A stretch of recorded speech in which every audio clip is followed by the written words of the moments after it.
I call this meeting of the Committee on Public Safety, Finance, and Policy to order. We do have a quorum today. Before we get to our agenda, we'll just go through the few items we say every time. Everyone here today must be seated when they're in the hearing room. There's no standing or sitting in the walkways or aisles. If you need further accommodation, please communicate with Sergeant staff. Signs aren't permitted, and clapping and other disruptions are not allowed. We're going to have plenty of time for the testifiers who signed up today. And thank you to our sergeant's office who are present for helping maintain decorum in the committee room. Our first order of business is approval of last minute's meetings. Vice Chair Feist, may I have a motion to approve the minutes for April 2nd, 2025? So moved. Representative Feist moves approval of the minutes for April 2nd, 2025. Any discussion? Hearing none, all those in favor signify by saying aye. Aye. Aye. Opposed, the motion prevails, and the minutes for April 2nd, 2025 are approved. The first and only bill on today's agenda is House File 2432. This is the House Public Safety Finance Bill. We aren't taking any official action on the bill today. We're going to do a walkthrough of the DE2 amendment and take testimony to the DE2 amendment. Tomorrow, we'll take up any other amendments to the DE2 and have discussion before voting the bill out to Ways and Means. And before we get to the bill, I just wanted to make a couple of remarks about our target. So we had from the governor's budget an operating adjustment for $116 million in fiscal year 26-27. And $141 million in 28 and 29.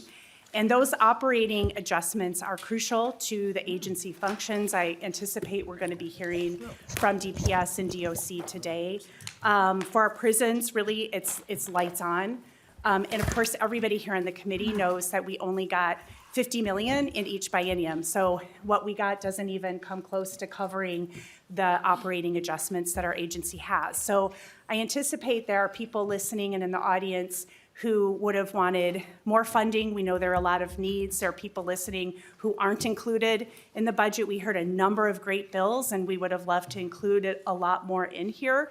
But just so wanted to set the stage so folks understand sort of the dire situation with the operating adjustment.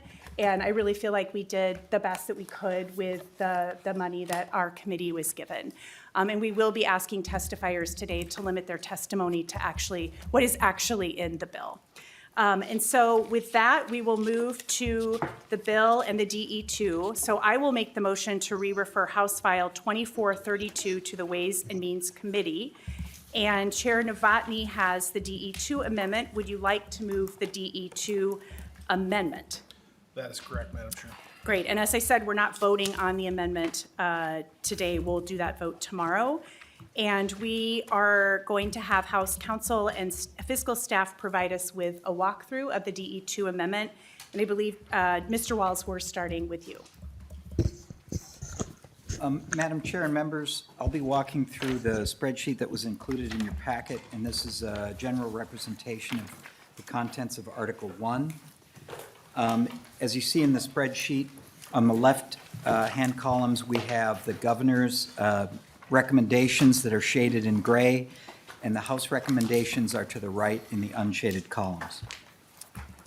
Beginning on line 2 with sentencing guidelines, we have the base for the agency at $1,072,000 coming in. There was an operating adjustment of $4,000 in fiscal 26 and an addition of $4,000 in fiscal 26 and $7,000 in fiscal 27. These operating adjustments will be repeated throughout the walkthrough of the spreadsheet, and in general, they are for things like lease expenses, salary, and insurance. Moving to the Department of Public Safety in the program of Homeland Security and Emergency Management on line 12, we have the agency's base amounts in the environment and the general fund. To that, we add an operating adjustment on line 16 of $153,000 in 26 and $288,000 on line 27 or in fiscal 27. On line 18, we have a similar operating adjustment of $3,000 and $6,000, but that is from the Special Revenue Fund. Moving down to the Bureau of Criminal Apprehension on line 25, we have their base amounts for the State Government Special Revenue Fund, the Trunk Highway Fund, and the General Fund. And to that, we add an operating adjustment on line 29 of $179,000 in fiscal '26 and $336,000 in fiscal year '27. On line 31 and 32, we have the transfer in of some positions from the Department of Commerce and 3 additional positions to the BCA to form a new state, to add to the state fraud and financial crime section. Of the $1.81 million you see on line 31, $1,115,000 is being transferred in from the Department of Commerce. The rest, or $695,000 a year, is to fund 1 new BCA agent and 2 positions to aid the department at the Attorney General's office. Moving down to Fire Marshal, we have the agency's base in Special Revenue and General Fund on lines 41 and 42. To that, on line 45, we add a Special Revenue Fund adjustment of $45,000 per year. We have an addition on line 46 to the Urban Search and Rescue Team. That's from the Special Revenue Fund, and these Special Revenue Funds are from the Fire Safety account. On line 47, we have the Urban Search and Rescue Team moved in from what was the Minnesota Board of Firefighter Training and Education. So that $1.675 million, you'll see a reduction in the next program, and that is just a move of the activity, and there are no dollars that are lost or gained in that. On line 48, we have an addition to the Hazardous Materials Response Team, and that is $475,000 per year. Madam Chair, moving to page 2, the Board of Firefighter Training. On line 55, we have their base. And on line 58, you see the moving out of the Urban Search and Rescue Team to the Fire Marshal. On line 65, we have and 66, we have the base amounts for gambling and alcohol enforcement. And on line 69, we add to that $18,000 in fiscal year '26 and $35,000 in '27 for an operating adjustment. Moving to Office of Justice Programs on line 76, we have the base in the State Government Special Revenue Fund and the General Fund, and to that we add on line 79 intensive peace officer training, or what has been referred to as Icy Poet, at $2 million per year in '26 and '27, but no ongoing funding. On line 80, we have prosecutor training grant of $125,000. Again, that's in '26 and '27, and those funds are one-time. Moving down to the emergency communication networks, on line 90, we have their base, and on line 93, we add the governor's suggested $14 million from the E911 fund on a one-time basis for maintaining critical infrastructure. And on line 94, we have $1 million each year for 2 years only for local radio assistance grants. And on line 100 are just the agency totals from all funds for the Department of Public Safety. Moving to page 3, we have the Peace Officer Standards and Trainings Board, Standards and Training Board. On line 110, that is their base. To that, on line 115, we have an operating adjustment of $8,000 in '26 and $16,000 in '27. On line 116, we have an addition to the Philando Castile Training Fund of $5.5 million in '26 and '27. That carries tails beginning in fiscal '28 of $2,051,000, bringing the annual ongoing training reimbursements beginning in fiscal year 2028 to $5 million a year, and that's in ongoing funds. On line 121, the Private Detective Board, we have their base, and on line 124, we add their operating adjustment. For the Department of Corrections, on line 131, we have incarceration and pre-release services. This is the correctional facilities. There's a base of $562 million a year. To that, we add on line 135 the operating adjustment of $3.404 million in '26 and $6,414,000 in fiscal year '27. Madam Chair, as you can see on line 134, the governor had funded an operating deficiency of, I believe, $9,091,000 in fiscal year 2025. That amount is traveling separately in House File 3000. On line 138, on 137, we have a tails amount of $13,000 in fiscal year '29 for House File 120, first-degree trafficking. On line 138, we have the impacts of House File 135, assaults on a jailer. And on line 139, we have the bed impacts of House File 897, increased penalties for fentanyl exposure of a child or vulnerable adult. Moving down to line 144, community supervision and post-release services, we have their base amount on that line. And on 147, we have their operating adjustment of $1.276 million in '26 and $2.4 in fiscal year '27. On line 148, we have the savings from the elimination of the Sentence to Serve program. Moving down to line 153, the base for organization, regulatory, and administrative services. And on line 156, we have their operating adjustment of $1,320,000 in fiscal year '26 and $2.489 million in fiscal year '27. And on line 162 would be the total appropriation for the Department of Corrections. Moving on to page 4, the Ombudsman for Corrections base is on line 166, and on 169, there is a small operating adjustment added to that agency. On line 175, we have the base for the Clemency Review Commission and a small operating adjustment on line 177. Madam Chair, on line 182, we have the annual transfer in statute to the Community Justice account of $461,000 per year. And on line 185 is a new proposal included in the bill, which is to transfer $8 million from the general fund into a newly created account in the Special Revenue Fund for funding for crime victims. And this will be called the Crime Victims Account. In addition, at the completion of a fiscal note, there will be some additional revenue that has yet to be determined from some certain surcharges on some criminal penalties. Madam Chair, on line 188, there's a small appropriation to children, youth, and families. This is in conjunction with the bill on fentanyl exposure of children and vulnerable adults. On line 190, we have the Office of Higher Education, and there is $500,000 in fiscal year '26 only for in-service use of force training.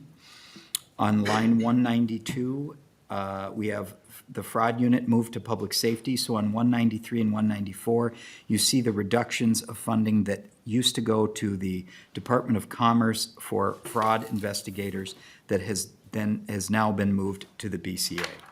Madam Chair, that brings us to the totals. Total spending in the bill from all the various funds with the grand total on line 205.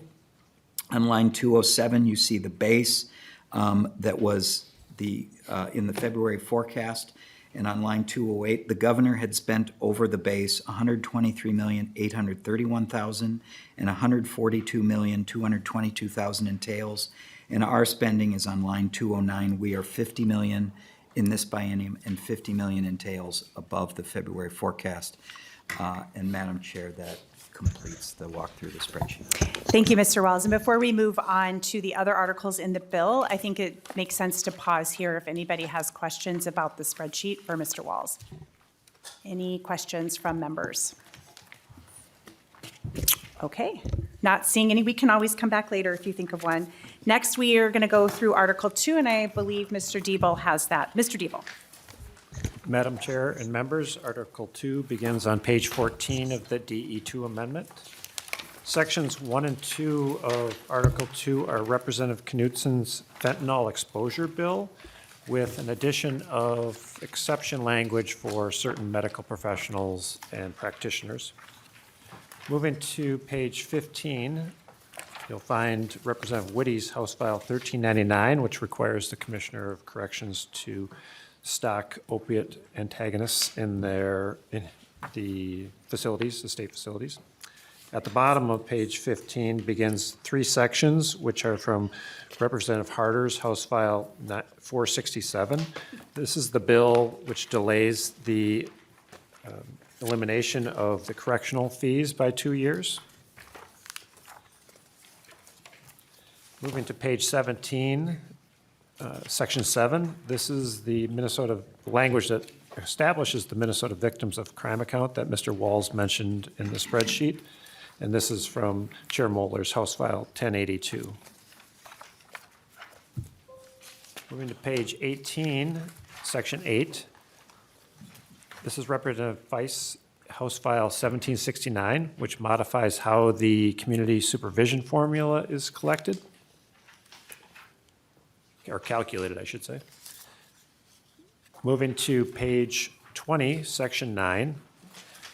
Sections 9 through 12 are from Chair Moeller's House File 1082, which increases certain fees and creates assessments to fund the aforementioned crime victims services account. Moving forward to section 13 on page 24. This is Representative Meyer's House File 135, which establishes consecutive or executed sentences for incarcerated persons who assault certain jail personnel. At the bottom of page 24 is Representative Harder's House File 130, and this bill creates a mandatory minimum for sentences for certain sex trafficking offenses. Moving to page 25, section 15, through, actually, sections 15 through 17 are from Representative Hewitt's House File 120, which extends the timeline for implementation of the Peace Officer Intensive Education and Skills Training Program, which was funded in Article 1.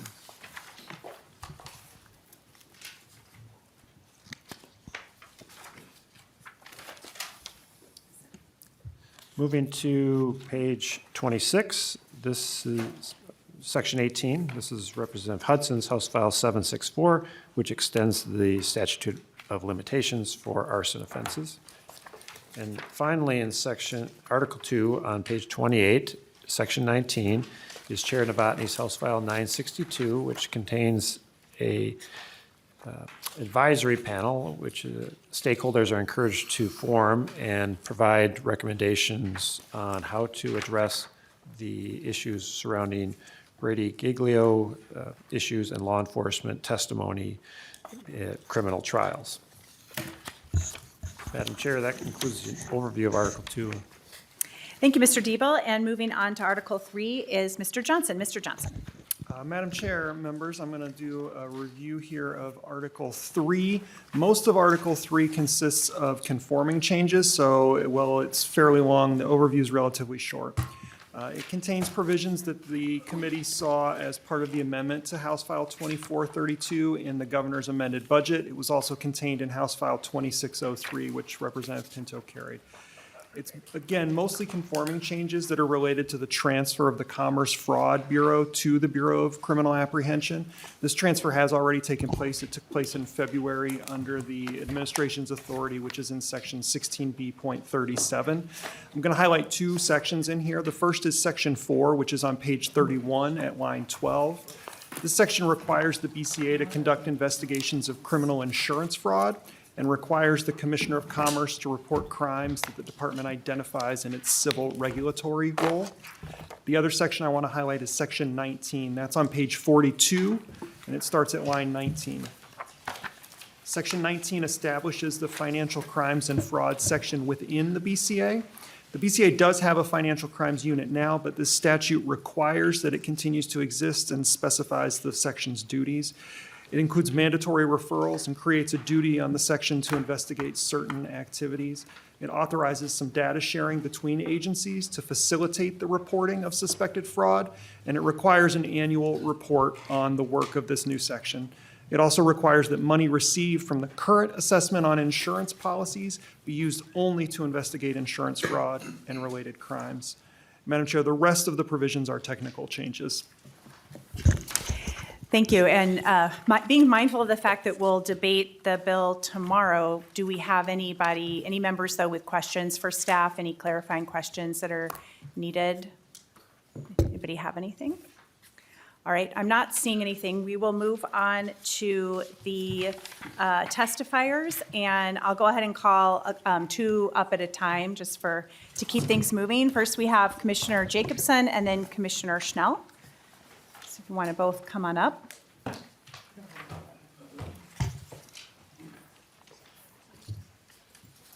Welcome back to the committee, commissioners, and if you want to just introduce yourselves before and begin your testimony.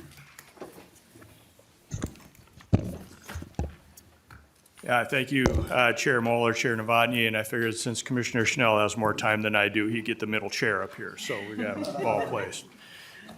Again, Bob Jacobson, Commissioner of Public Safety. Paul Schnell, Commissioner, Department of Corrections. Go ahead. All right, thank you, Madam Chair, members of the committee. Again, thank you for the opportunity to testify here on the House Public Safety budget provisions. I do recognize that this committee is faced with the difficult task of setting a budget in the midst of a challenging budget outlook. While I am appreciative of the investments in public safety that are included, I have concerns with the items recommended by the governor that have not been included. Number one is the operating adjustment. Top priority, of course, for this session for DPS was our operating adjustment. It pays employee salaries, rent, IT costs, and was already put forward as a measured request. Without it, we could potentially move backwards as an agency.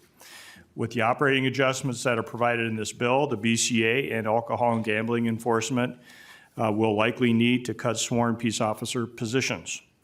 DPS will also be unable to afford the rent cost for the new statewide emergency operations center, which will be complete later this spring. With that, the building will sit empty.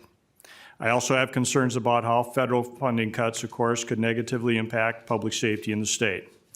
The BCA, State Fire Marshal's Office, Office of Justice Programs, and Homeland Security all receive federal funding, and so do most local public safety agencies across the state. And as of now, of course, FEMA has put all grants on hold and has canceled one grant outright without warning.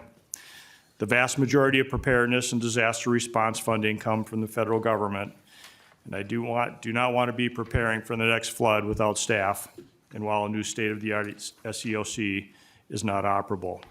Grant Administration Authority, a critical part of administering grants is having resources for the agency to complete critical oversight functions to combat fraud and misuse of public funds. Reliable grant administration funding ensures stable and adequate funding for the costs to implement the controls of and to protect grant investments and tax dollars. I am hopeful that this committee will adopt the amendment to include the agency-wide grant administration authority. I also want to thank this committee for bringing forward the governor's proposal on the BCA fraud and financial crime section.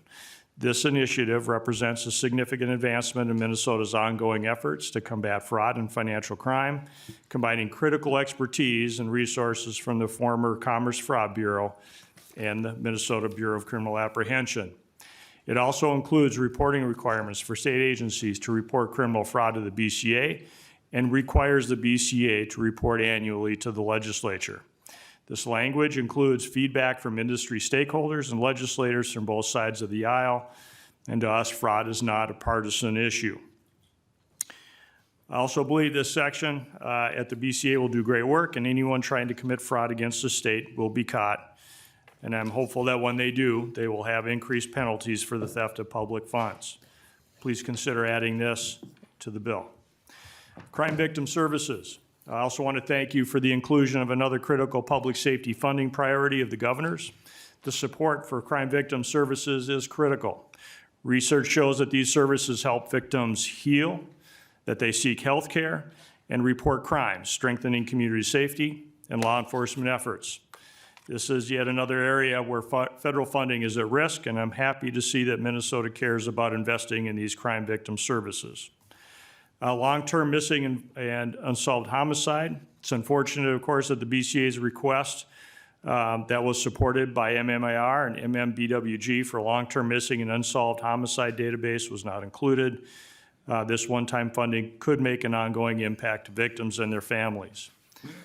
We do appreciate IC POET and post-training funding.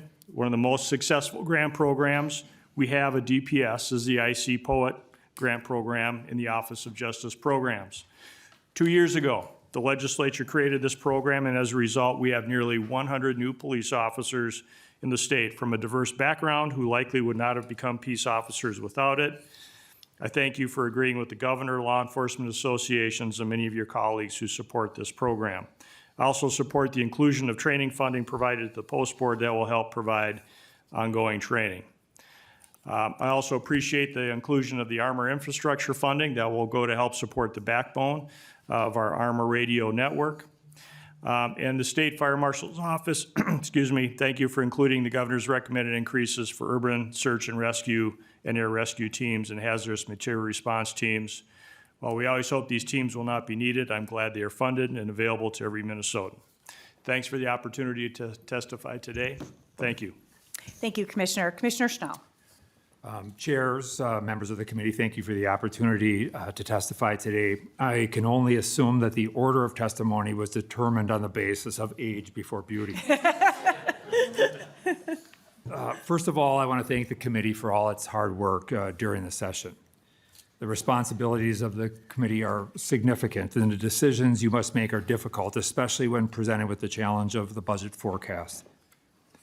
I want to express my sincere gratitude for including the agency's budget neutral policies proposal in House File 2432, which will be amended into this bill tomorrow, I'm told. These budget neutral changes will continue to improve the work of the Department of Corrections and the essential services we provide to the state. That said, I am very concerned about the proposed operating adjustment in the bill for the Department of Corrections. $17 million for the next biennium is less than a quarter of the governor's recommendation. At this funding level, the DOC will struggle to maintain safe staffing levels, let alone recommended staffing levels, reversing the incredible progress we have made. I'm concerned that we will face facility lockdowns, reductions in programming, increased idleness, and less safe environment for both staff and inmates. Idle or unstructured time is warehousing the incarcerated, which not only increases the risk of violence and unrest in our facilities, warehousing itself is a criminogenic factor. Warehousing is the antithesis of corrections because warehousing actually increases the risk of reoffending. Correctional intervention programs are critical for preparing individuals for successful reentry into society. The resulting lack of correctional intervention programs provided in our prison and by supervision agents across our state undermines the very safety of our communities. I know and say this often, the DOC's budget is 97% from the state general fund. When funding falls short, the DOC does not have other streams of funding to make up this difference. I've truly appreciated this committee's support for the Department of Corrections this year and in the past. I know and understand that time is limited, but we would ask for the opportunity to discuss, either at the committee level or on an individual basis, in a level of operational detail, the implications of funding the DOC's operating adjustment at the proposed level. The impacts I've discussed today are high-level correctional impacts and do not address the implication on the agency's workforce. Chairs and committee members, layoffs at the proposed funding levels are an absolute reality and necessity. Not only is the DOC heavily reliant on the general fund for its resources, but the budget for the DOC is 60% personnel, with other areas made up of pass-through funding to counties, the healthcare contract, food, utilities, and transportation services, among other items that simply cannot be cut. Once again, I recognize the challenges you face and we face, and I want to thank the committee for all its work to date and going forward. And with that, Madam Chair, I would stand for any questions you or committee members may have, if you'd like. Thank you, Commissioner. And I think what we'll do is get through all of the testimony first, if you're able to stick around, and then we can have member questions. Next up, we have Nicole Matthews and then Devin Bruce. If you both want to come forward, that would be great.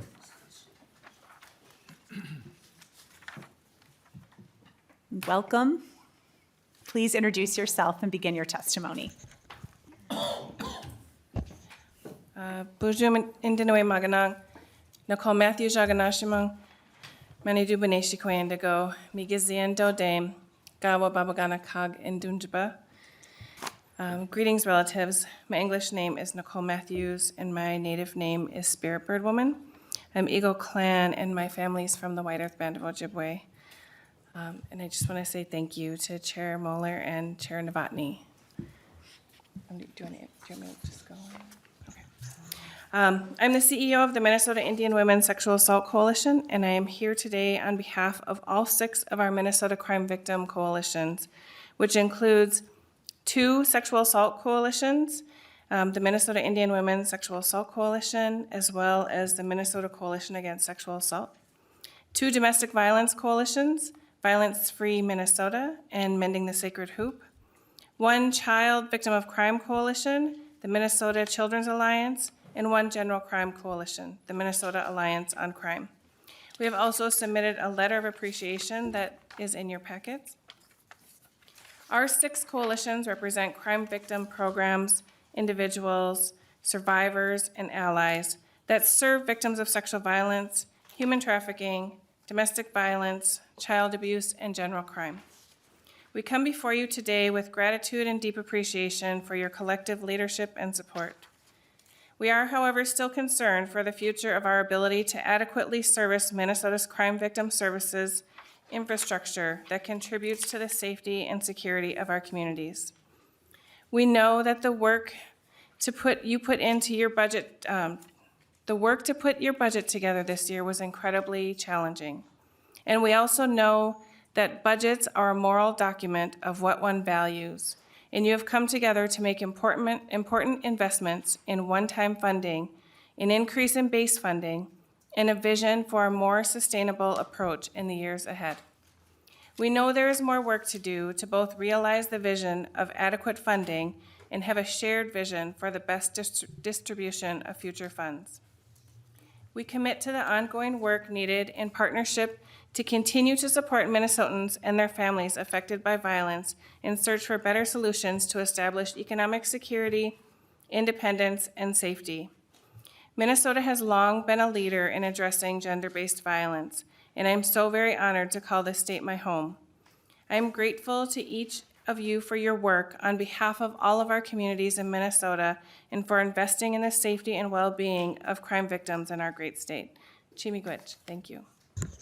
Thank you. And before you begin, Mr. Bruce, if Emilio Lamba and Ethan Vogel also want to come up because they're next, that would be great. Welcome back to the committee. Please introduce yourself and begin. Thank you, Madam Chair and members. For the record, my name is Devin Bruce. I'm the Director of Legislative and Political Affairs, MAPE. We represent over 19,000 state employees across all agencies, boards, and commissions, including the therapeutic staff, rehabilitation staff, case managers, and corrections agents at the Department of Corrections, and the lab technicians at DPS. I'll be pretty brief because there's not a lot to say on this bill because there's not a lot in this bill. The current impact you've already heard from the Commissioner of DPS will have spiraling effects, particularly on the responses for impacts to fraud and criminal investigations, evidence testing, processing, and some of the emergency preparedness that our members provide. For the DOC, I'm glad that Commissioner Schnell said it very clearly. This is a warehousing bill. Budget shortfalls and staffing reductions are largely borne by the members who, my members who perform the therapeutic and rehabilitation services to persons incarcerated at Minnesota correctional facilities. Not having these services will largely delay people who may be eligible to be released back into the community, but without the proper staff to either provide substance use disorder treatment or other therapeutic interventions, this will largely not be possible. Similarly, on the other side, there are devastating cuts to the community supervision side, which will largely impair my members' ability to balance caseloads those who are at least left, and leaving communities less safe. We hope that this bill, as it moves to the conference committee, that the House will largely focus on increasing its budget target and supporting these crucial services. Thank you. Thank you. Next up, we have Emilio Lamba. Welcome back. Please introduce yourself and begin. Thank you, chairs and members of the committee. My name is Emilio Lamba, and I represent the Association of Minnesota Counties, as well as the Minnesota Association of Community Corrections Act Counties. I want to thank this committee for your continued leadership and commitment to strengthening our state's public safety systems. I personally want to thank Chair Moeller and Chair Novotny, as well as co-chairs Feist and Whitty, for keeping an open door to discuss the current underfunding of our community supervision formula that negatively impacts the safety of our communities, as well as the 95,000 individuals on probation or supervised release. Counties are grateful for your inclusion of the implementation of a 3-year averaging of probation data, as well as the 2-year delay in the sunset of supervision fees. While we recognize and do not envy the position of the legislature having to make difficult budgetary decisions this year, we respectfully urge the committee's future prioritization to fully fund the community supervision formula in light of the constant and anticipated changes in our criminal justice system. As counties adapt and prepare to carry out the state's goal of successful implementation of the Minnesota Rehabilitation Reinvestment Act, full funding is critical to ensure equitable service delivery and to uphold public safety across all regions of the state. The Association of Minnesota Counties also appreciates the committee's attention to the ongoing strain placed on local governments in maintaining the Allied Radio matrix for emergency response systems. Sustaining this foundational infrastructure is vital to the safety of Minnesotans, and counties stand ready to partner with the legislature to ensure its long-term viability. We look forward to collaborating with the legislature to identify a long-term solution for these systems as well. Lastly, I ask the committee to consider supporting funding and resources for local emergency management personnel and responsibilities. These essential mandated functions require reliable investment in order to ensure the state can effectively respond to the increasingly complex emergency events. Thank you again for your partnership and your ongoing support for Minnesota's counties. Thank you. And Ethan Vogel, welcome back. Please introduce yourself and begin. Thank you, Madam Chair, committee members. My name is Ethan Vogel, Legislative Director with AFSCME Council 5. AFSCME is a public and private sector labor union. We represent roughly 43,000 workers across Minnesota, including at the Department of Corrections.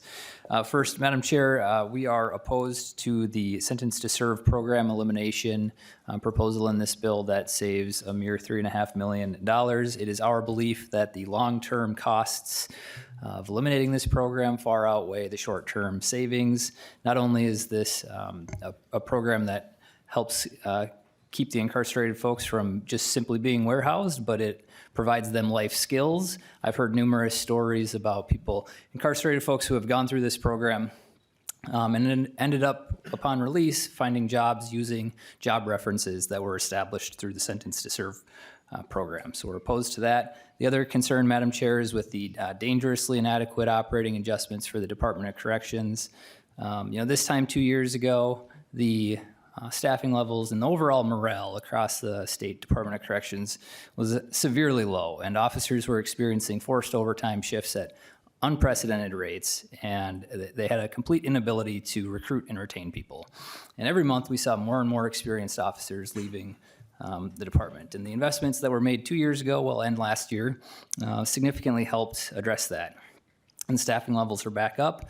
But the concern is that even with the governor's full funding request for the upcoming biennium, that we will experience an erosion of wages compared to inflation. And so we urge the full committee to go and advocate for a larger target moving into budget negotiations. Thank you.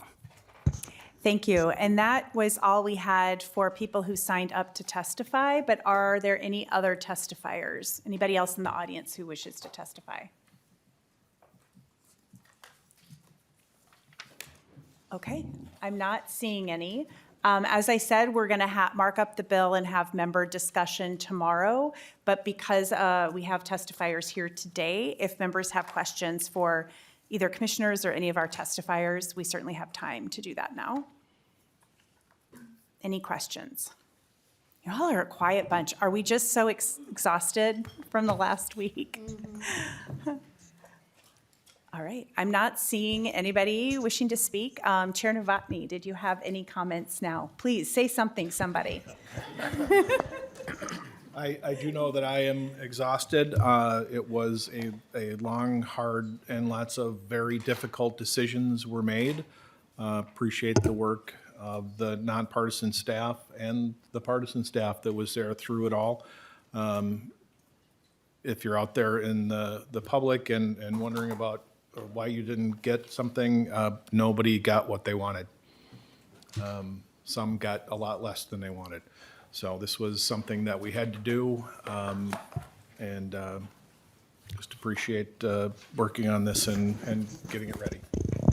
Thank you, Chair. And I'll just say that again, with the operating adjustments that were presented to us and the testimony we heard today about that, even if we had put all of our 50 million for each biennium into those operating adjustments, we would still fall very short of what is needed. So we certainly understand that. And like I said, we did the best with what we could.